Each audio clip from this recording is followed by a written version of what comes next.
அவியல் கூட்டு அடுத்து தண்ணி வீட்டு அடுத்து உப்பும் போட்டு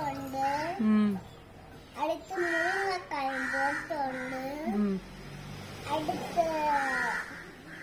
மஞ்சள் பொடியும் போட்டு இஞ்சியும் போட்டு அடுத்து அதையும் அதை நல்ல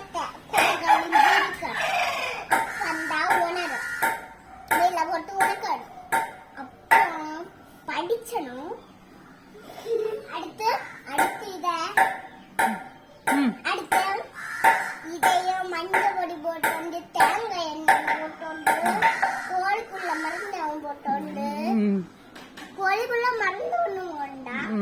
அந்த வேற கோழிக்குள்ள அதையும் சாப்பாடையும் போட்டு தண்ணி எடுத்து அவியலை கூட்டு போட்டு அப்படி கிண்டி நல்லா உட்கார்ந்து கொஞ்சம் கழிஞ்சு பார்க்கும்போது சூப்பர் அவியல் கூட்டு ரெடி. எல்லாரும் சாப்பிட வாங்கன்னு கூப்பிடு சொல்லு. அடுத்த நாள்